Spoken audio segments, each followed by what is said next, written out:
Hey, this is Pastor Lydia, and I am coming to you from the Family of God Facebook page live today. And yes, I deliberately turned on this fun filter because this is a reason.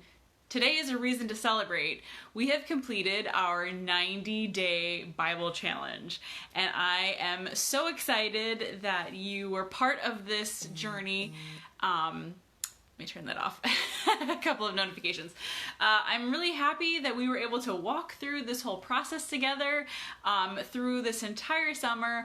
Whether you did a little bit at a time, you read some days but maybe not others, maybe you read other days but maybe not some of the days, no matter how you engaged in this 90-day Bible challenge, whether you just listened to me go on and on about different parts of the challenge, you were a participant, and I'm so proud of you for being part of this whole journey, and I'm so proud of what we did together, and so I thought it would be time to celebrate our accomplishment. Yesterday was the 90th day, but the beautiful thing about this Bible challenge, if you used or have been using the sheet with sort of the 90-day reading guide, that there is never a bad time to either start, continue, finish, wrap up using that guide, or there's never really a bad time to pick up the Bible at any point and read for 5 minutes, start reading the Psalms. So I hope that this was kind of an entree of some future ways that you can continue to read and have adventures with the Bible. And also, I want to know what you learned in this process. Please share with me, email me, call me, text me, share a comment on this video, something that you learned. Something that I learned is that I have now some new favorite Bible verses, and maybe I'll share some of those in the comments.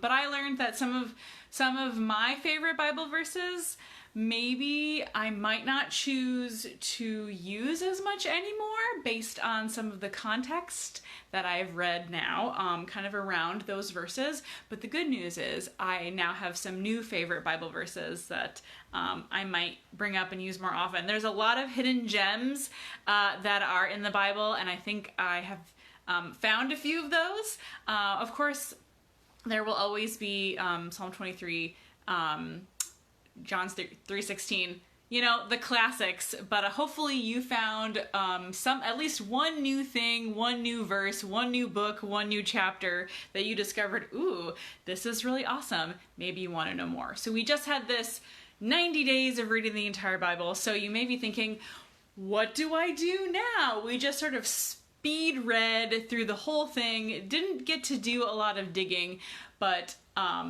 that's what I'm also here today to talk about, is if you want to know more, or if you want to find out what is my next step, now that I've been on this big long journey, what do I do now? So I have two book recommendations for you. I know, we just read like 65, 66 books. Pastor Lydia, you want us to read more? Yes, I do. And I want to recommend just two books. There's a lot of great books about the Bible out there, but two that I have particularly found very helpful and very interesting as I've read is, first of all, Inspired by Rachel Held Evans. We used this book kind of as a jumping off point a couple of years ago during our Lent kind of dinner discussions. We talked about kind of the Bible as a whole during those classes as we ate together. And this is the book that I sort of based that whole project off of. This is a wonderful book because Rachel Held Evans talks a lot about the different genres or different types of books that there are in the Bible. She does a little bit of rewriting and kind of retelling some things, and kind of goes deep into some of the specific types of literature, because you may have discovered that, oh my gosh, not every book in the Bible sounds the same or is written in the same way. Great book.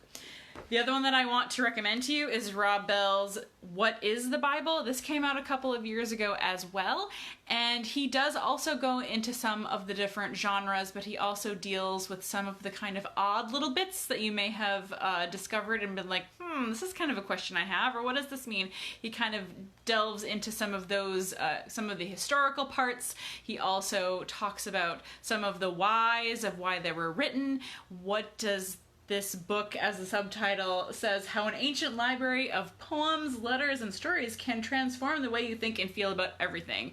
So it also sort of answers the question, why should we be reading this over 2,000-year-old in some parts book.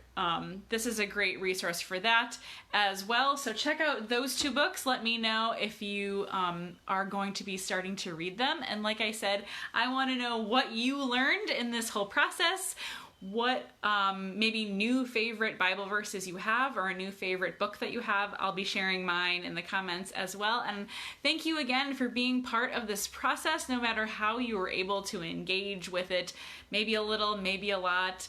I think you should be proud of yourself for being part of this journey, and I'm proud of you too. So let me know how you want to continue to engage, and keep following this page of course, for all of the new things that we're going to be trying this fall as we sort of figure out how to continue to be church together during this time. So stay tuned, and we'll catch you later.